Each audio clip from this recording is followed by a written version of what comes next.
আল্লাহর নবী সাল্লাল্লাহু আলাইহি সাল্লাম বলছেন, দুই ব্যক্তিকে আল্লাহ তাআলা জাহান্নাম থেকে উঠাবে, জাহান্নাম থেকে তুলে আনবে, তুলে আইনা মাঝখানে জান্নাত এবং জাহান্নামের মাঝখানে খালি জায়গায় রাখবে।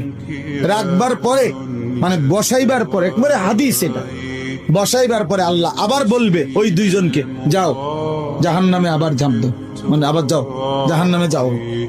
তো একজন এক দৌড়ে জাহান্নামের দিকে যাই, এই জাহান্নামে ঝাঁপ দিবে, আর আরেকজন আস্তে আস্তে হাইটা হাইটা দুই কদম হাঁটে আর পিছন দিকে আবার তাকা, আবার দুই কদম হাঁটে পিছন দিকে তাকা, এইভাবে একটু একটু করে হাইটা হাইটা জাহান্নামে গিয়া পড়বে।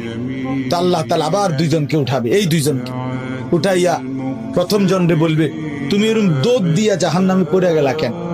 সে বলবে, মাওলা জীবন ভর আমি আপনার নাফরমানি করেছি, আপনার কথা মানি নাই বলেই তো আমি জাহান্নামী হয়েছি।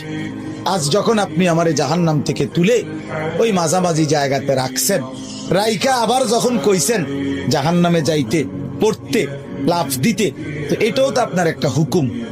চিন্তা করছি জীবনে কোনো হুকুম না মাই নেই তো জাহান্নামী হইলাম, তা আজকে একটা হুকুম মানিয়া, এই জন্য আপনার হুকুম মানার জন্য জাহান্নামে গিয়ে লাফ দিলাম। আল্লাহ বলেন, আমিও তোকে মাফ করে দিই, জান্নাতে। এইবার আল্লাহ তাআলা বলবে দ্বিতীয় জনকে, তুমি এরকম করলা, তুমি কি তা জানে কিসের দিকে কি চাইলে? তো সে বলবে, মাওলা আমি তো জাহান্নামী, আমার আযাব তো হচ্ছিলই, তো আপনি যখন আমারে জাহান্নাম থেকে তুলে এই খালি জায়গায় আইনা বসাইলেন, আমি ভাবছি আপনার মায়া লাগছে, আমারে দয়া করবেন, আমি মনে করছি আমারে মাফ করে দিছেন বা মাফ করে দিবেন, এই জন্য উঠাইয়া আনছি।